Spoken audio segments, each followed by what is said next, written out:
So clearly, I have no idea what I'm doing whatsoever. Because for some reason, I think it's a smart idea to go on YouTube and just voice opinions. But I'm joking. I don't know. Anyways, no. This quite literally is titled A Colts Fan's Opinion That Nobody Asked For. And specifically, it's about week one versus the Dolphins. We're going to check that out real quick. So, just to speak on it. First of all, Daniel Jones. Let's get this straight out the way. Okay? Daniel Jones himself. I was very well pleased with this man. I was I was seeing stuff that I, as a Colts fan, as of about 4 years now, has not seen at all. Respectfully, you saw glimpses of it from Anthony. You saw glimpses of it from Carson Wentz, but he was always playing hero ball, so I'm not surprised in which way things ended out and he got shipped off. I mean, I get it. But the thing about Daniel, as of throughout the few years, people are making comparisons about Baker Mayfield, Sam Darnold, etc. And I like to hear those comparisons. I really do. That gives me hope for a team that has been through heck and a drought of the playoffs for the past like 3, 4 years now. Something of that nature. Maybe even 5. I can't remember. But it still, regardless, I mean, it's something in which I literally have not seen yet since I became a Colts fan. And I loved it. I loved seeing it. The last game that I saw that was even close to this was when I think we played the Jets last season. Anthony had went like 17 for 24, and he had those massive hits or something like that. And I was just spazzing out over it, and I loved every bit of it. It was amazing. But I I I do not blame Shane for the decision he made, and obviously, it worked. He's right in his decision making, and the thing about that is, I immediately struck it down. I hated it. I was one of the people that wanted to just. I mean, like, I wanted nothing to do with Daniel Jones. As somebody who's my favorite like live streamer on here, he called him Danny Doofus. I love it. It's hilarious. But that's just the thing about it. Daniel has been through so much, and in that game, I saw a Daniel Jones that I've never seen before. And I've seen clips of Danny Dimes. I've Dimes. I've seen the things. I've heard the talk. And my brother actually used to be a Giants fan when he was younger. He fell out of football a little bit. He doesn't care that much for it now. But anyways, it was just a sense of, I don't know how to explain this. It's seeing somebody succeed for the first time in a while after they've been through straight heck. I mean, that's something you love to see for somebody. I mean, honestly. And seeing that Daniel Jones is now playing quarterback for the Indianapolis Colts, and it looked phenomenal. I mean, absolutely fantastic. I loved it. It was amazing. But something we do got to understand is there are flukes. There are games where you ball out, and there's a lot of times when people will go into a game and just absolutely sputter out. Like this week, Bo Nix played the Titans. He didn't look gosh awful, but he didn't look like last year Bo Nix either. And people are saying, "Oh, have we already hit the sophomore slump?" No, believe it or not, Tennessee has a good defense. I'm as a Colts fan, I'll admit that Tennessee has a good defense. Granted, it's not the best, but they have key playmakers over there, and I'm not surprised at the way that game went.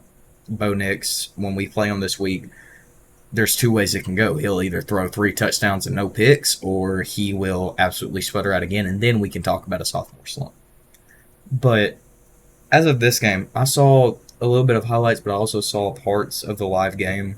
I had just got out of church, and I was enjoying it. Dude, I cannot tell you the smile that was on my face when I saw that scoreboard when I got out of church. It was 20-0 at the half, and I was sitting there. Yes. It was so much, like, I loved it. It was amazing. I can't stress that enough.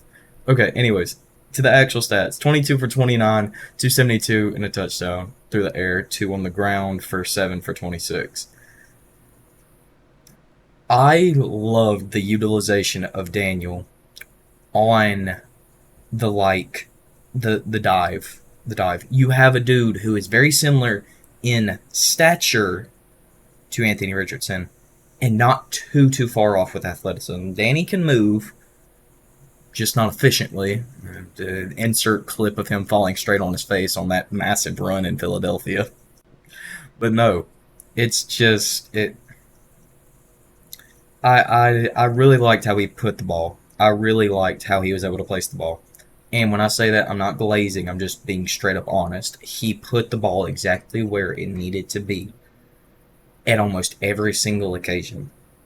And like two or three of the completions are just straight up due to drops. And when I say drops, they were tough passes. Like people were fully covered. It was just dud plays. It's okay. That's football. Not every game's gonna go perfectly. Most games don't go perfectly. But anyways, Daniel, phenomenal game. I think that's almost a career high in completion percentage, if I'm not wrong. But on top of that, seeing DJ Giddens go out here and do decent against, like, there was a time in which he was like 9 for 40 on carries. The stuff started going down because Dolphins defense finally said, we probably don't need to get shut out by Indianapolis in week 1. Let's try to get points on the board. Let's try to get some stops.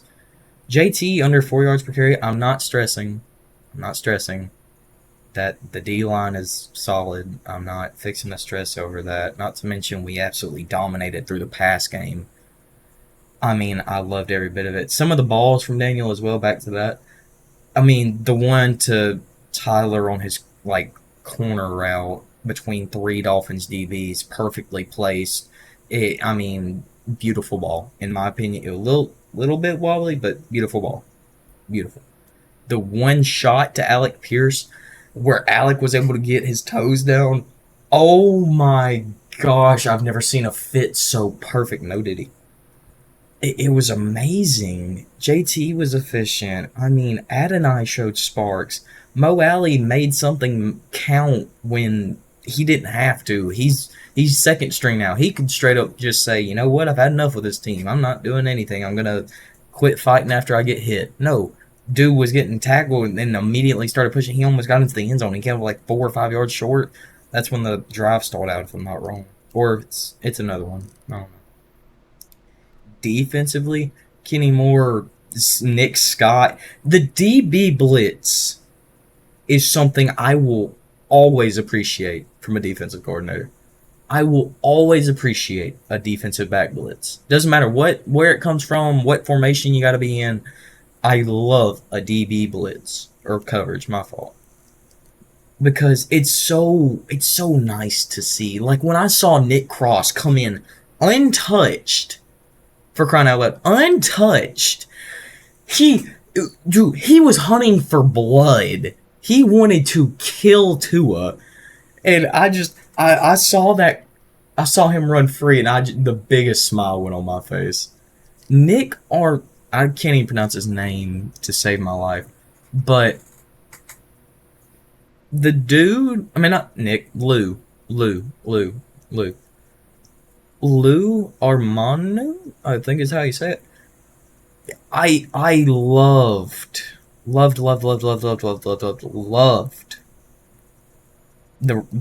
at first I had no desire for him at all because I saw what happened in Cincinnati a year ago. I'm like, I want nothing to do with this man. You just replaced Gus Bradley with his dyslexic twin. That's what I thought.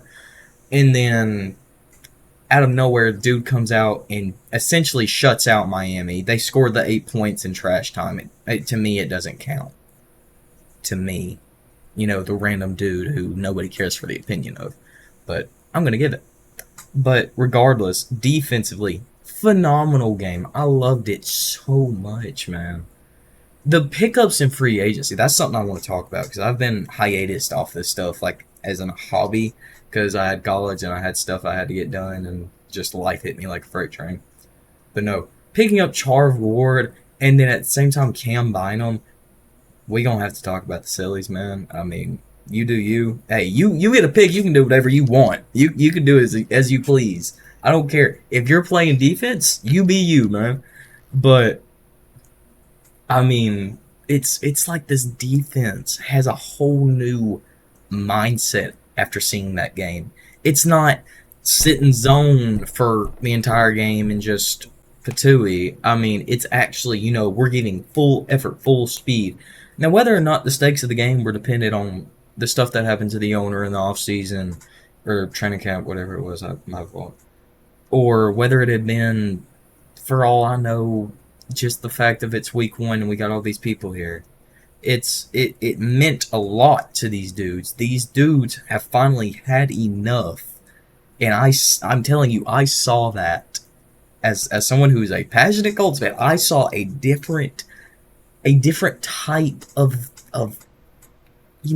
strength in that defense, a desire.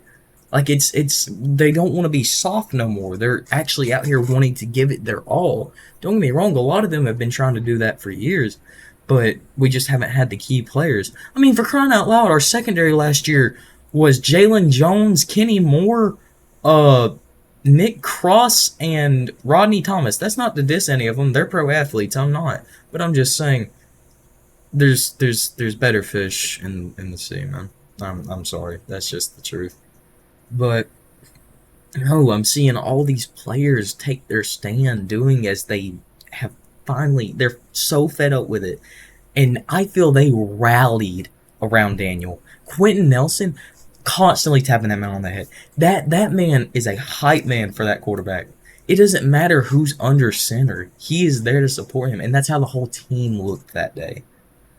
And I love seeing that. That's just the whole thing about this Colts team this year, man. I really hope it's not a fluke. I really, really hope it's not a fluke. I hope that when Denver comes into Indy this week, that we put belt to tail again.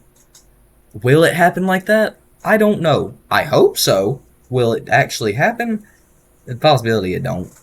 Denver is debatably the best defense in the league, even though I don't even personally think they have a phenomenal D-line or edge rusher, in my opinion. Don't get me wrong, Nick Bonito is a great athlete, great player. He's made plays, and I think he deserves all the hype that he gets. But I mean, I'm looking at name, stats, plays made more than I am just hype. In my opinion, I know that sounds a little weird, but that's just the only way I can put it. But